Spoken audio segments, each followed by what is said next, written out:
2013, before he came to power, we all remember his golden words. What would he say? I will come and reduce the price of all the essentials. You all remember that. I will come and reduce the price of petrol, diesel.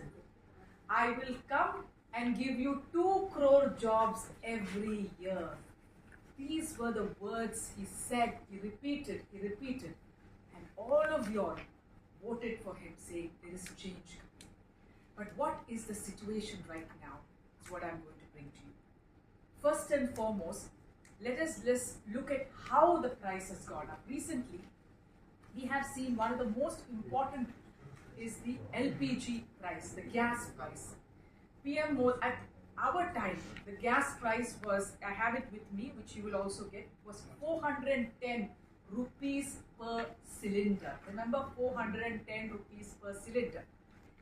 Now, it is 1053 rupees per cylinder. It is very important to note this. Those days he used to blame us, but we, the UPA government, subsidized. That is the most important. We always helped, but we did not advertise. We subsidized, but did not advertise. Here, no subsidy, but only advertisement. Advertisement. That is what is happening every day. Now, what was the Ujjwala scheme, for example? Because I'm talking about the gas, the petrol, the LPG. This 2021, I have a figure here, 2021 to 22. 19 lakh consumers are incapable of getting second, they can't refill. They have the Ujjwala gas with them, they cannot refill. This is data. 1.8 crore managed to fill the gas once from 2020. So can you imagine what is the thing? Many of us have also given up subsidies so that the poor can get. But the poor is also not getting, because who can afford 1053 if a household is getting 10,000 rupees? Remember that. Household is getting 10,000 rupees. How can you afford it? After that, another figure which is given by the government itself says that in the last 5 years, only 4 crore people could afford a single refill. So they have one, they could refill once. And 7 crore people refilled it only once. So this is the state of affairs of the LPG. Now I want to go to the second most important thing is petrol. Petrol and diesel. Remember that thing? Diesel ka daam, petrol ka daam. You remember all this? Rupee, ICU mein hai. What is the rupee today?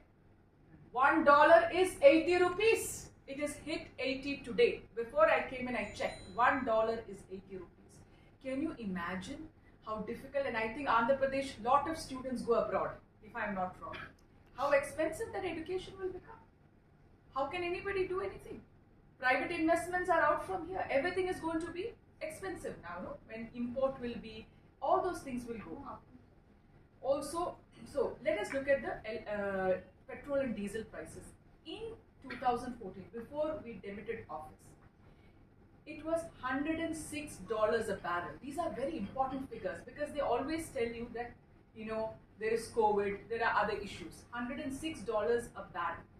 And we used to give petrol at that point for 71 rupees and diesel at 55 rupees per litre. That is because at that point of time, the excise duty for diesel was 3.4 and for petrol was 9.2. Now the problem right now is, if we see now the petrol price has hit 100 and the diesel price also is around 100. And then they say that it is because of world oil prices. Today it is $98 a barrel. Again, it's gone down. And the other important thing today is also how we are buying. We are buying cheap, discounted oil from where? From Russia. Remember that. So we have the petrol prices, the world oil price has gone down. Today it's $98 a barrel. Then we are buying around 30% now of it from Russia. So we have both the advantage. Plus, let us remember, very important, petrol and diesel are deregulated. What does that mean? When the petrol world oil price goes down, we should pay less. When the world oil price goes up, we should pay more. But we are still paying more. That is the thing. Even in 2020, when the petrol during COVID, I think it was $50 a barrel, we were paying 80 rupees. Why? Around that, that amount. So why? Because the excise duty was increased from 2014 for petrol and diesel. Both of them in 2014 was around 80 rupees. In 2020, when we were all stuck with COVID, everybody was losing their jobs, they increased it to this amount, that is 34 and 33 rupees. 34 for petrol and 33 for diesel. So why I'm giving you these figures, it is important to know how this government plays the game and says, you know what, the petrol price is high during COVID. And they always blame COVID. But you all remember 2008 when the world financial crisis happened. In 2008, every country in the world, America, Europe, Middle East, I was in Dubai at that time, everybody was crushed except India. Why? Because the Manmohan Singh UPA government protected you all. But we again did not advertise, we subsidized, we helped our people. Even after petrol was deregulated in December of 2010, we still subsidized.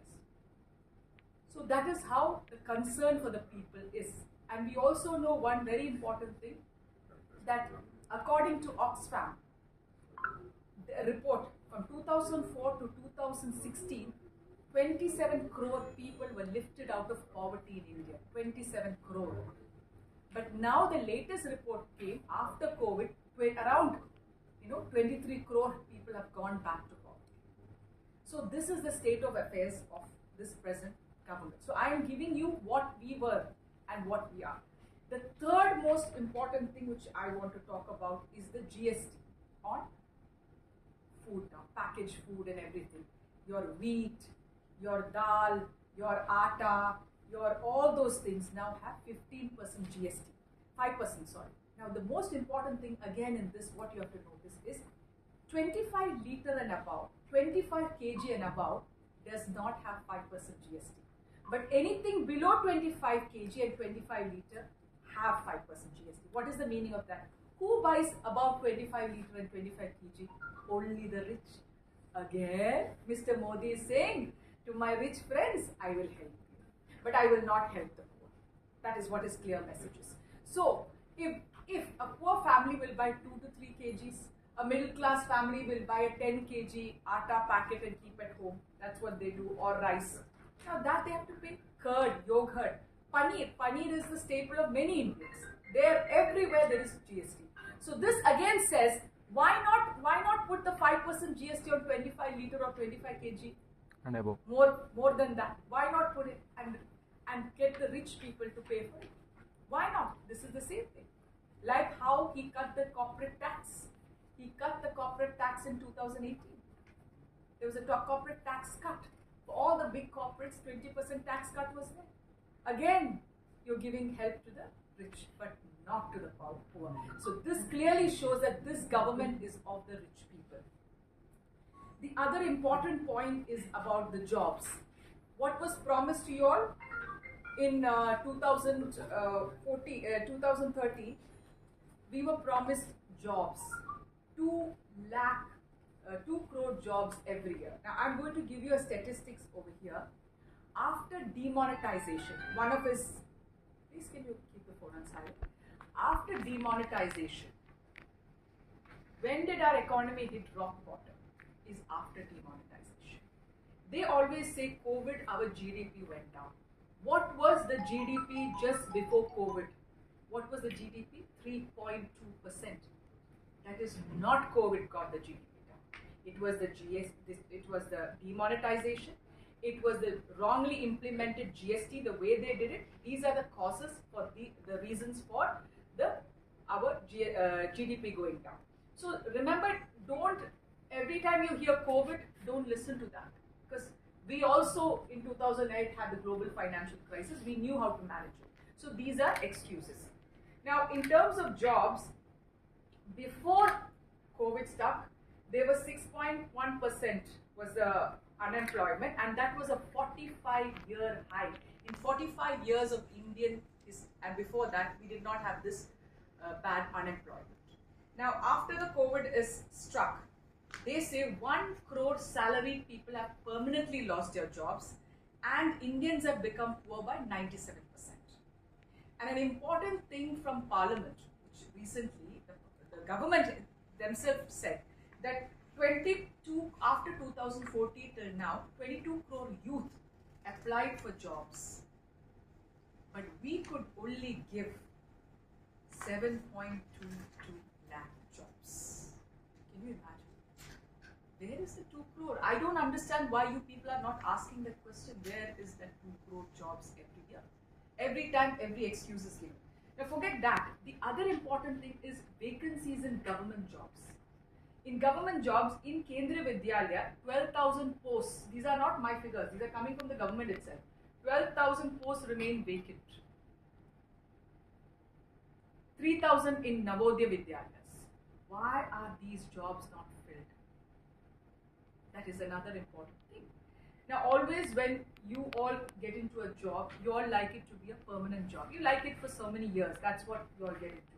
Now they got a new scheme, what is it called? Agnipath. Agnipath is for 4 years. Remember, I want to be the soldier for my country. I want to fight for my country. I want to die for my country. What do? I will train as a soldier thinking that I can be there for a long time serving my country. But these soldiers are told, now the new recruits are told, you will get only 4 years. Out of the 4 years, 6 months we will train you, and 42 months is the rest part, and after that your job is gone.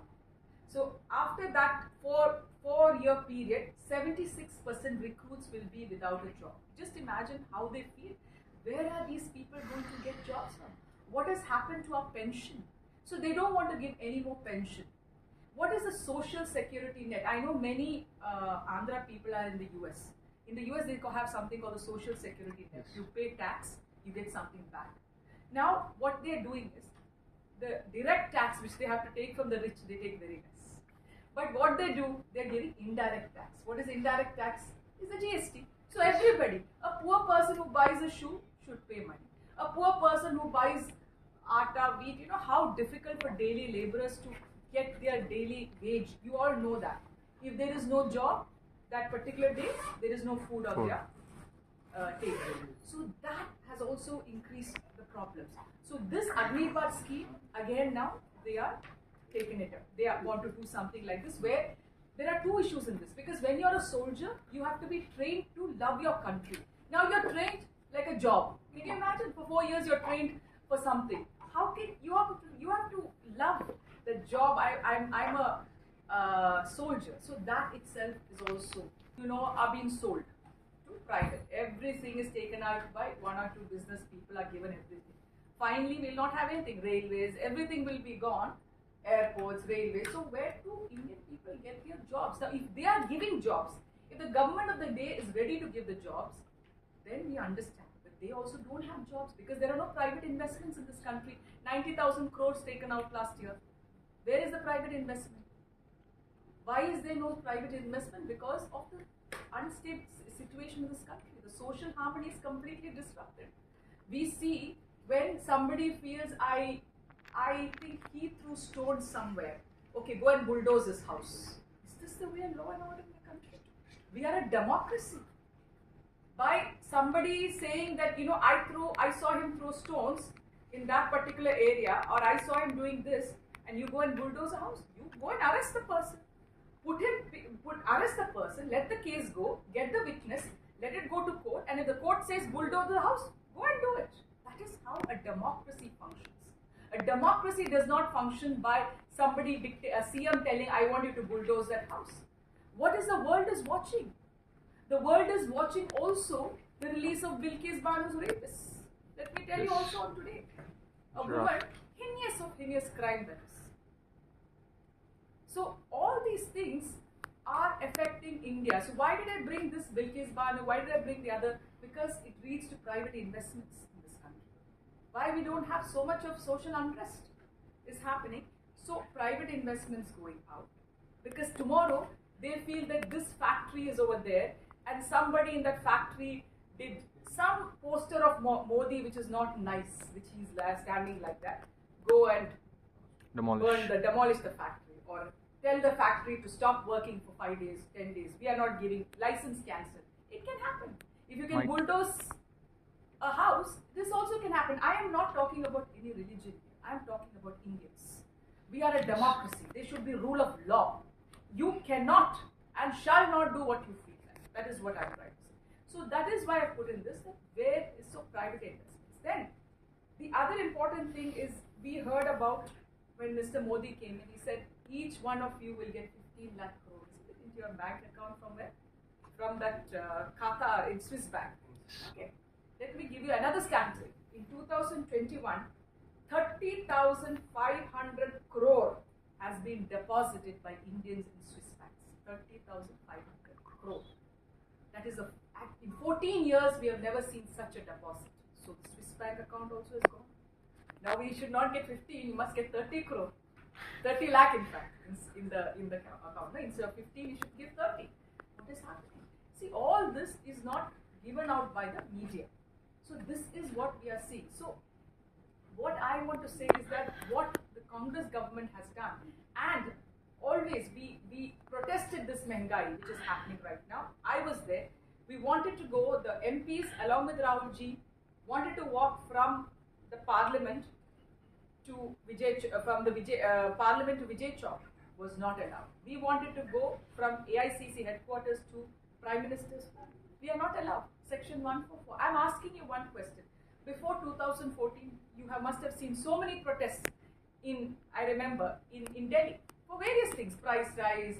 You saw many of the ministers with gas. Why are we, a party, the national party, stopped from protesting price rise in Delhi? That itself shows they want to hide something. If they did not do anything wrong, or if they believe this is a democracy, then they will allow us to protest. So they did not allow us to protest. Like that, we have done multiple protests in Delhi, and we will be doing also multiple protests in Delhi. On 4th of September, we have a protest happening in Ram Leela, and it's called Sansad to Sadak. We demand that we have a protest in Ram Leela, which is Mehengai Par Halla Bol, which is happening on the 4th of September, and we are all going to be there to protest the price rise, because according to me, according to the Indian National Congress, according to Rahul Gandhi, this is terrible. This is a crime against the people of India, because a man who came saying that महंगाई को मैं कम करूंगा, आपको 2 करोड़ नौकरी देगा, petrol और diesel का दाम कम करूंगा, 15 लाख बाहर से लेके आएंगे. What has happened to all this? You need to question. So we are going through a very difficult time, and we need to use all this, and all this very important is all of us will be there on the Mehengai rally in Mehengai Ka Halla Bol on 4th September in Delhi at the Ram Leela Maidan.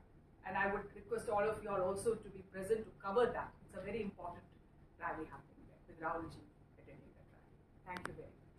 Madam, many important leaders are leaving the Congress party. And I have all the annexures here.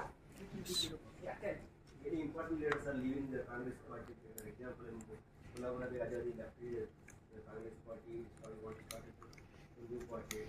Isn't there any effect from that party? See, I will tell you one thing. If you look at the other parties, if you even ask